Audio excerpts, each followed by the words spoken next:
Fellas, here we're back in Pokemon Masters to take a look at Neo Champion Red here about a year and 4 months, I guess, after his release. No, about a year and 3 months, whatever. It doesn't matter. About 15 months pretty much after he made his initial debut, we're going to be looking at him again. So, obviously, this guy is still really good. I only have him at 1 out of 5 6-star EX, but even still, he's provided a lot of good usage to me in a lot of game modes. This guy's still really good. Like, he really is. We fight ultimate battles with him.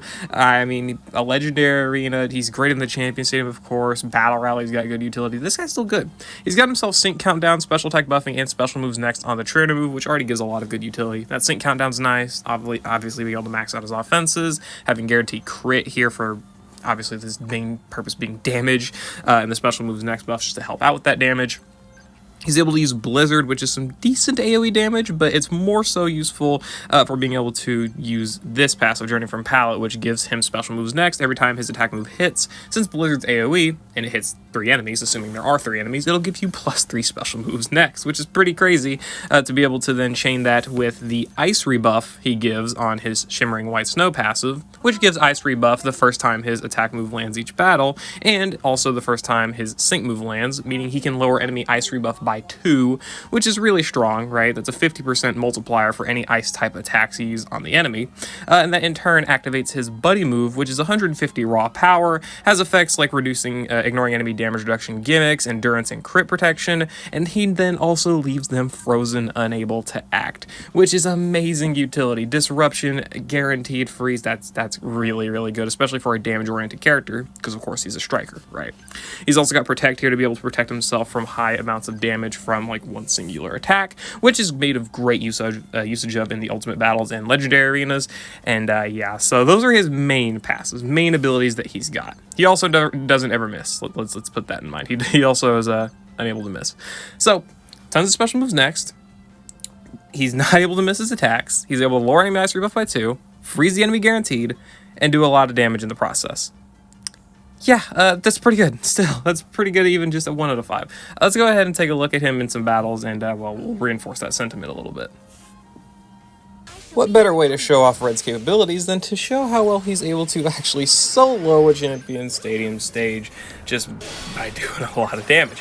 So, we use the Blizzard to lower the enemy ice rebuff and buff our special moves next by +3. We use the trainer move to get +5. It would be a lot easier if I ended up getting a few trainer move NPRs here, but I didn't end up getting any and really didn't need them either. Massive amounts of damage there from that special moves next boosted buddy move, which then also froze the opponent, you know, disrupting them. Also using the Blizzard there for some good spread damage to give more special moves next back, because again, every time he lands an attack on the enemy, he gets +1 special moves next, so hitting 3 enemies gives you +3. And then that KOs the other side. We use our buddy Ice Beam again on the other side, and then queue it up to hit the Drift Blim here, and well, now they have pretty much made no action for a while, and we can land another one.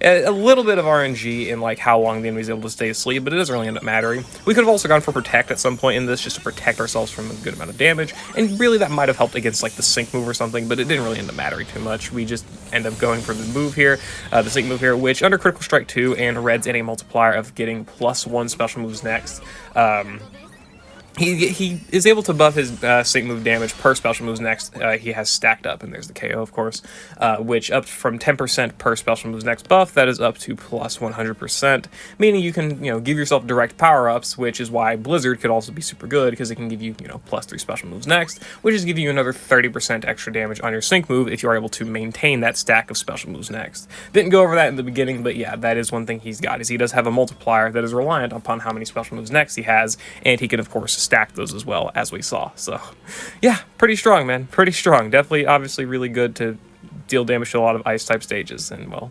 soloing one of them. This clear isn't necessarily one that is super impressive, but I really love the idea of it because it just shows how well you can shred an ultimate battle by doing as much damage as fast as possible, even without having any real defensive gimmick. The only real defensive utility we have on this team is Master Passes, but since both of these characters are special attackers, both of their Master Passes are actually special-oriented instead of physical-oriented, and since Nita uses a lot of physical attacks, it really doesn't do anything for us. We've also got Gradual Healing, which is decent, right? Well, I just wanted to see how well Red could enhance the damage of Eriott and Cena, most notably. I mean, she's probably our biggest form of damage here, especially earlier on when she's getting her special moves next buffs. And, well, it turns out enhances very well. Also, with the fact that Red is able to freeze the enemy pretty much anytime, any selection he wants to make, and that's amazing disruption, especially when you consider that he's able to lower the enemy ice rebuff and do pretty damn good damage of his own, obviously because of his ice typing and just generally good damage output.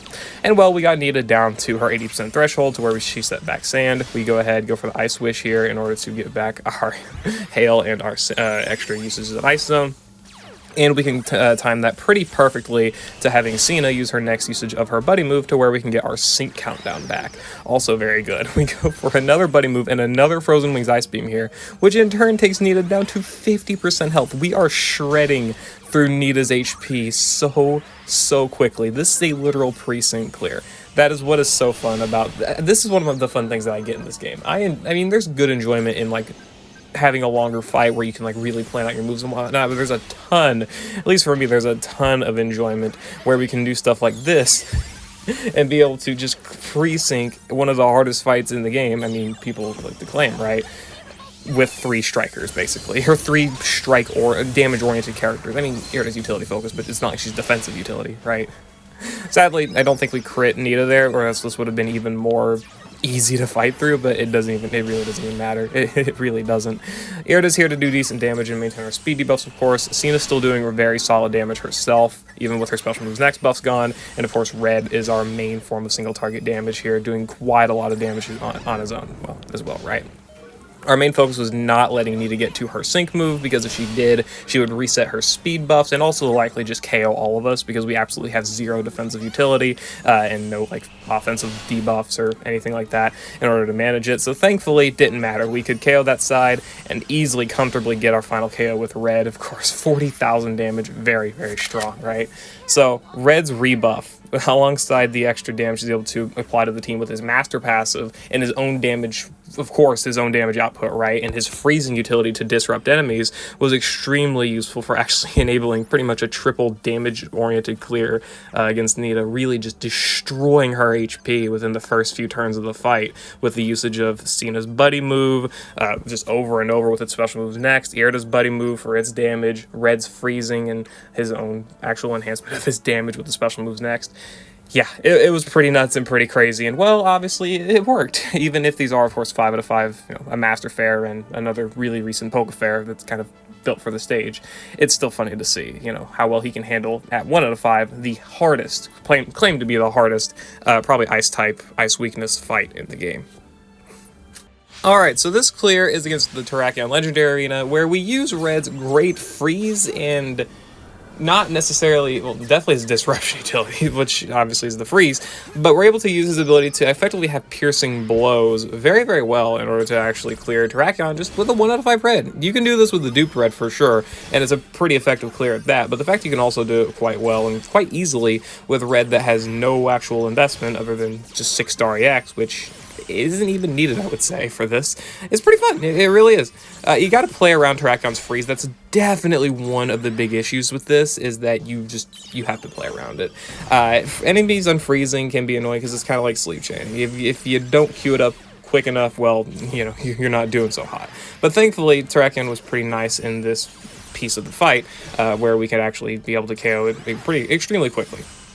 Not extremely quickly, but extremely effectively without taking a lot of damage. And one big thing is to worry about the gauge a little bit, which is why I gave this Glaceon move gauge refresh 2. And it probably would have been a good idea for me to actually give Red the same ability, but not really spending cookies on that, and I just preferred him to actually have the damage output to be able to work with this stage a little bit better. So that's why I did it.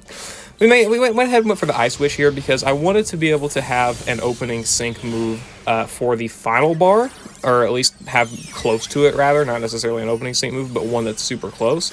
So we wanted to actually do as much damage here as possible, which is why, despite the fact that Red can handle the Terrakion gimmick here because of his piercing blows, which is to not have a field effect up, he more so just prefers it for the damage, less so to actually get rid of Terrakion's own gimmick, as obviously previously implied.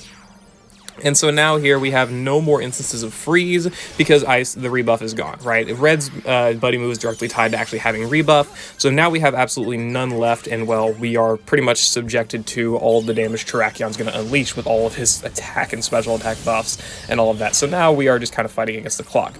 But that's okay. We've got a layer of Protect, which again is super good for preventing one big layer of damage. That's really, really helpful.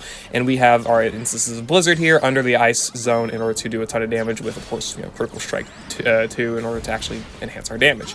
So that Protect was extremely useful for Red to be able to actually clear this stage, effectively, so we could actually do it. Because I don't have endurance or anything like that. I don't think Red could have taken 2 of Terrakion's final bar attacks. So that Protect was extremely helpful there.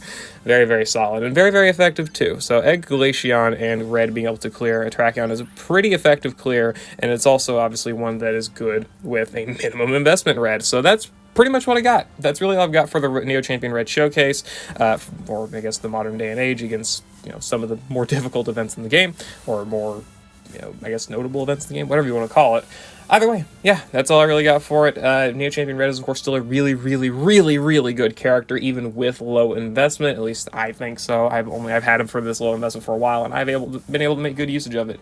You saw that he was able to solo the Champion Stadium Ice stage, so even if a new player is just trying to clear, like, lower tier content with relative ease, you can see that you can clearly do that. Red is obviously really good at it, and of course he can clear, like, these legendary arenas effectively. Just, I did it with a pretty cheap partner. There's so many better partners you can run, right? But yeah, whatever. That's all I'll say about it for now. I'll see you later. Hope you all enjoyed. Good luck with summons. Good luck on skipping, the new holiday season. The holiday season is here. Merry Christmas and all of that. And yeah, go vote in the Pokemon Masters Awards of 2024. Peace.